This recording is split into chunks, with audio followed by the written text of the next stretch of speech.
Look, God wants you to know that that season of isolation is not punishment. It's process for the promotion that he has for you.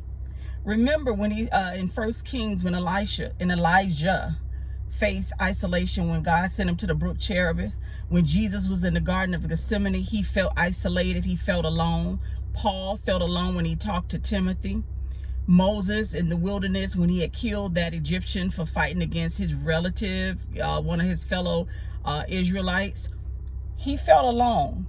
God wants you to know that he sees you, that he is with you. He's just preparing you for the promotion that he has for you.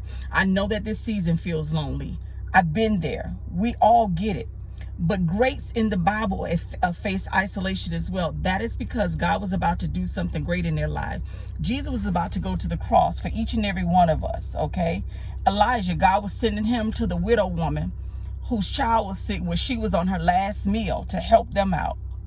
God wants to do something great through you, and it's going to take a process. And also, isolation is to get all the other voices out of your head. Because if he allowed you to be around people in this season of promotion, you would listen to all that they say on why you can't accomplish what God is trying to do through you. Why this looks intimidating, why this looks fearful, why you can't accomplish it.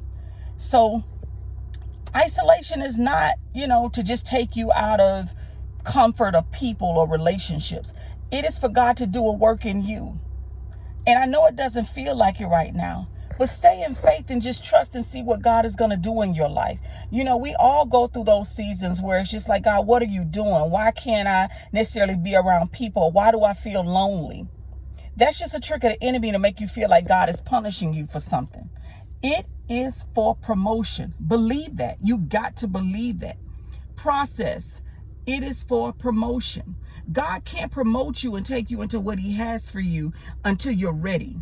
And it's going to take that season of isolation. It's going to take you being alone, because then you're going to focus on your time with God. When he gives you the idea, when he puts that vision in you, you will then be focused. Your focus will be laser vision. It will be tunnel vision to now start doing the research and processing and sitting with him and praying and seeking God for what you need to do, how you need to do it, where you need to be, who you need to reach out to, because then your head would be clear. God can speak to you and tell you what to do, how to do it. He'll give you clear vision on how to bring what he has for you to pass.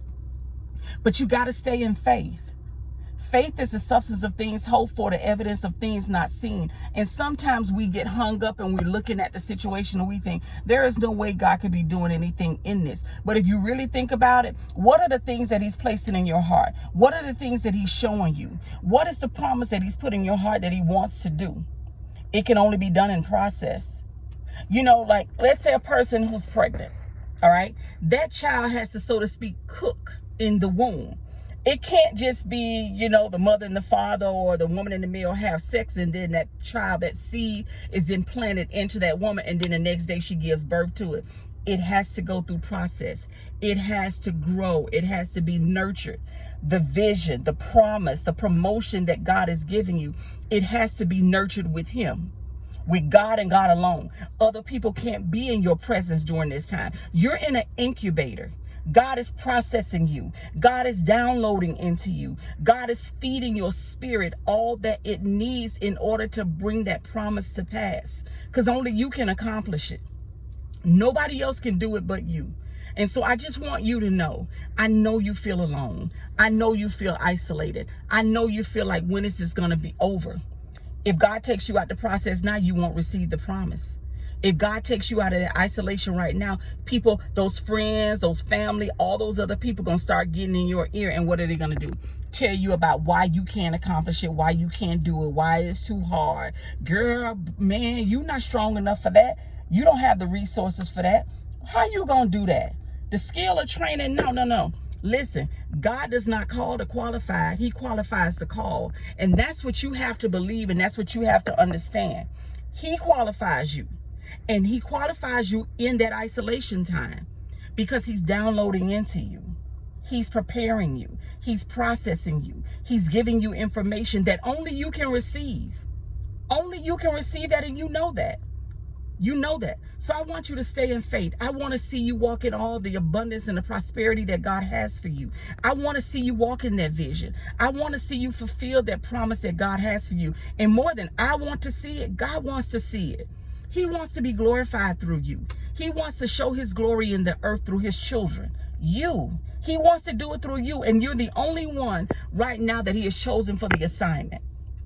So stay in the game, stay in the process, walk in faith. I know it feels lonely. I know it's like, God, when, why, God, why? Remember, I'm sure Elijah felt the same way when he had to go be fed by the ravens. He had to go sit in isolation while God prepared a place for him to go, because God already saw the widow woman that needed help. So God is preparing you, because there's somebody that needs your help. There is somebody that needs the vision that God has placed in you. So stay in the process. Watch God move mightily in your life. Watch the abundance and the blessing that comes from your obedience. I believe God for you. I want you to believe God in this time of isolation. Take off the garment, take off that spirit of heaviness and put on the garment of praise, and give God praise and thanks for what he is doing. You be blessed, and I believe in you.